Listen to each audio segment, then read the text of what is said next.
안녕하세요 여러분, 중급 러너 구차장입니다. 여러분, 제가 신발 하나 샀습니다. 어떤 신발 샀는지 궁금하시죠? 짜잔! 드디어 저도 샀습니다. 구차장 빼고 다 가지고 있다는 바로 그 러닝화계의 끝판대장 나이키 베이퍼플라이 넥스트 퍼센트 2입니다. 이 신발은 2년쯤 전에 출시되어서 엄청나게 인기를 끌었던 넥스트 퍼센트 1의 후속 모델입니다.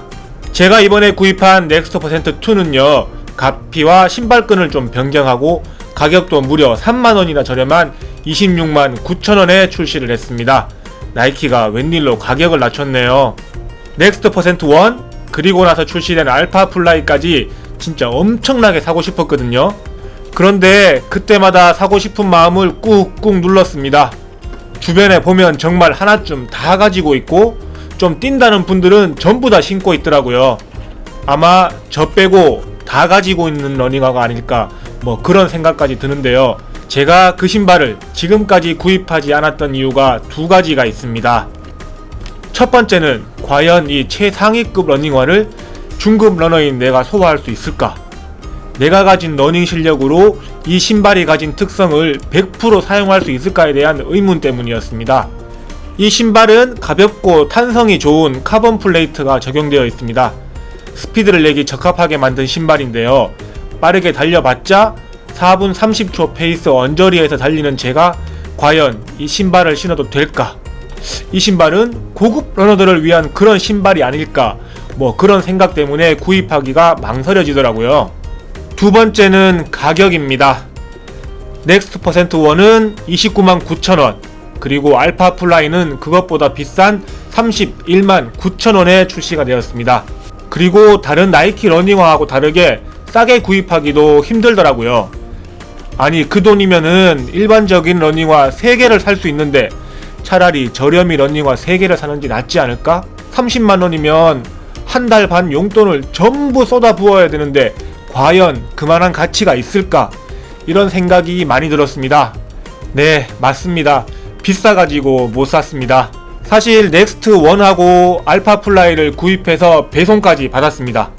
신발은 진짜 너무 예쁘고 좋은데 다음 달에 나올 카드 값을 생각하니까 못 신겠더라고요. 그래서 두 개 다 반품했습니다. 아니, 그랬으면 끝까지 안 사고 버텼어야지. 이번에 나온 넥스트 2는 왜 샀는지 궁금하시죠? 작년에 서코니에서 나온 카본 러닝화 엔돌핀 프로를 사서 신어봤거든요. 그런데 이거는 지금까지 제가 신었던 러닝화하고는 완전히 차원이 다르더라고요. 쿠션도 좋은데 반발력까지 있는 신세계였습니다.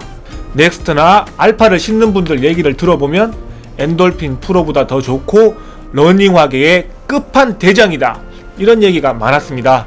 아니, 얼마나 좋으면 저렇게까지 얘기를 할까 싶은 생각이 들면서 그래, 이제 나도 신을 때가 되었구나, 이거 신고 중급 러너 벗어나서 고급 러너까지 가자, 이런 생각이 들었고 마침 2가 나오면서 가격도 무려 3만원이나 내렸길래 큰맘 먹고 구입을 했습니다.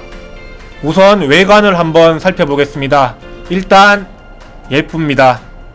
나이키는 뭐다? 네, 비싸고 예쁩니다. 색깔이 진짜 어떻게 이런 색을 뽑아낼 수가 있죠? 먼저 나왔던 흰색을 살까 하다 민트가 나온다는 소식을 듣고 기다렸는데 기다리기를 잘한 것 같습니다. 사이즈는 나이키 리액트 인피니트랑과 같은 285입니다. 보통 신는 나이키 사이즈와 같은 사이즈로 하시면 될 것 같습니다. 제가 넥스트 1을 신어봤다면 전작과 비교를 할 수 있을 텐데 아쉽게도 신어보지 못했습니다. 그래서 다른 분들이 먼저 하셨던 리뷰를 참고해보면 크게 바뀐 게 두 가지라고 합니다. 첫 번째는 신발 앞쪽 어퍼 소재입니다. 메쉬 소재로 바뀌었는데요. 그냥 보기에도 안쪽이 다 비칠 정도로 통기성이 굉장히 좋을 것 같습니다. 그리고 두 번째는 신발끈입니다. 이 신발끈을 자세히 보시면은 약간 톱니바퀴 같이 되어 있습니다. 이게 알파 플라이와 같은 방식인데 이렇게 만들면 러닝하는 도중에 신발끈이 풀리는 것을 방지해줍니다. 중간에 신발끈이 풀린 경험이 있으신 분들은 잘 아시겠지만 달리다 신발끈이 풀리면 리듬도 같이 풀려버리거든요. 그리고 쿠션과 아웃솔은 일과 큰 변함이 없습니다. 여기 보이실지 모르겠는데 이 부분에 카본 플레이트가 삽입되어 있습니다. 이렇게 손으로 만져보면 딱딱한 카본 플레이트가 만져지는 게 느껴집니다. 그리고 굉장히 가볍습니다. 손으로 들었을 때 와, 이거 진짜 엄청 가볍다라는 게 느껴질 정도로 지금까지 신어봤던 그 어떤 러닝화보다도 가볍습니다. 신발 외관은 이미 다른 분들이 많이 다뤄주셨으니까 이쯤에서 마치고요. 직접 나가서 뛰면서 과연 얼마나 좋은지, 또 저같은 중급 러너가 소화할 수 있는 신발인지 한번 느껴보겠습니다.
새로 산 신발 신고 일주일 동안 러닝 했습니다. 좋네요. 좋습니다. 높은 가격에도 불구하고 왜 많은 러너들이 애용을 하고 또 극찬을 하는지 확실히 알 수 있겠습니다. 진짜 돈만 많으면은 깔별로 쟁여놓고 신고 싶을 정도입니다. 가볍고 쿠션도 좋은데 반발력까지 좋습니다. 특히 신발 앞에서부터 중간 부분 미드풋으로 착지를 했을 때 탁 쳐주는 그 반발력이 진짜 엄청 좋은데요. 저는 아직 완벽한 미드풋으로 뛰지는 못하는데요. 미드풋으로 뛰는 분들에게는 정말 좋은 반발력을 제공해 줄 것 같습니다.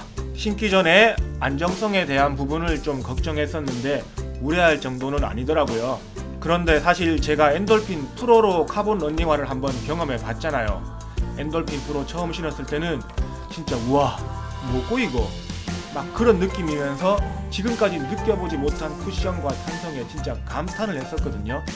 그런데 넥스트2를 신었을 때는 그래도 카본 신발 한번 신어봐서 그런지 엔돌핀 프로를 처음 신을 때만큼 엄청난 감흥은 없었습니다.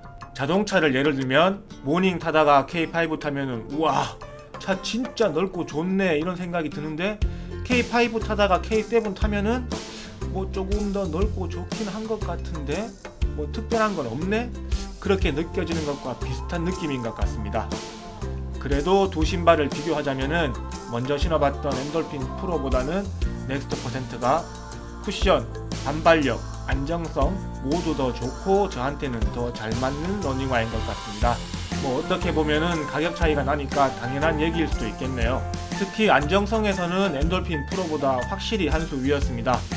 넥스트를 처음 신고 집에서 러닝하는 장소까지 가는 동안에 힐컵 쪽이 너무 약한 게 느껴지면서 와 이거 뛰다가 진짜 벗겨지는 게 아닌가 하는 생각이 들 정도였거든요. 그런데 막상 러닝을 시작하니까 그런 느낌은 전혀 없었고요. 착지할 때 발목 안정성도 우려했던 것보다는 좋았습니다. 제가 뛰었던 트랙이 한 바퀴 330m거든요. 그래서 코너를 400m 트랙보다 급하게 돌아야 되는데 그런 상황에서도 안정적으로 편하게 러닝을 마쳤습니다. 같은 트랙에서 엔돌핀 프로를 처음 신고 뛰었을 때는 와 이거 잘못 뛰면 발목 돌아갈 수도 있겠는데 그런 생각이 들었거든요. 이게 아마 힐컵의 차이 때문인 것 같습니다.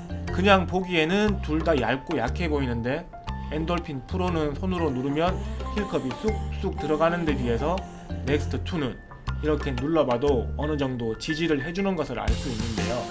이 차이 때문에 넥스트의 안정성이 더 좋은 게 아닌가 하는 생각을 합니다. 그리고 신발끈 이것도 물건이네요. 그냥 끈을 딱 매는 순간 아 이거는 한 번만 묶어도 절대 안 풀리겠구나 라는 생각이 들 만큼 튼튼합니다. 모든 러닝화 끈을 이렇게 만들어줬으면 좋겠습니다. 그럼 제가 이 신발을 사기 전에 무려 2년이나 고민했던 가장 큰 이유인 과연 중급 러너인 내가 신어도 될까 대한 제 생각을 말씀드릴게요. 결론부터 얘기하자면 그동안 괜히 고민했습니다. 물론 저보다 주력이 더 좋은 분들이 신는다면 이 신발의 기능을 더 잘 활용할 수는 있다고 생각합니다.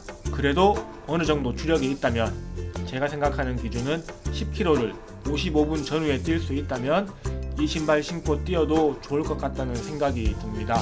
그래도 러닝 시작했다면은 카본 러닝화는 한 번쯤은 신어보고 경험해볼 가치가 충분하다고 생각합니다. 또 한방에 최상위 모델인 넥스트로 가기 부담스러워서 단계를 거쳐서 올라가야겠다, 이렇게 생각하시는 분들이 계실 것 같은데요. 예를 들면 줌플라이 신고 템포 넥스트 신고 마지막으로 베이퍼플라이 넥스트를 사야겠다. 근데 굳이 그럴 필요 없이 중간 과정 다 생략하고 바로 넥스트로 가도 좋을 것 같습니다. 다만 안정성이 좋아졌다고 표현을 했지만 그래도 일반적인 안정화나 쿠션화에 비해서는 부족한 게 사실입니다.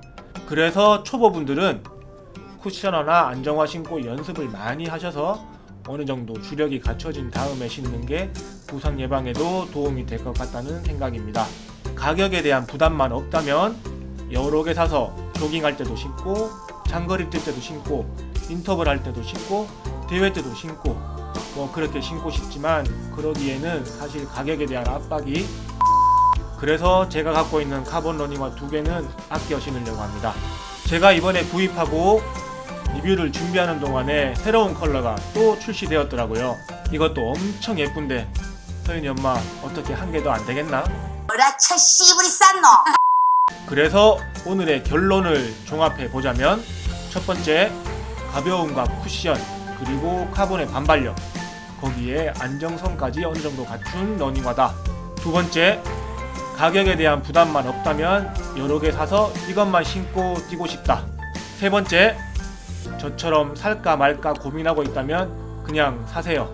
하나쯤은 갖고 있어야 될 러닝화입니다. 네 번째, 하지만 초보 러너분들에게는 조금은 부담스러울 수 있는 러닝화입니다.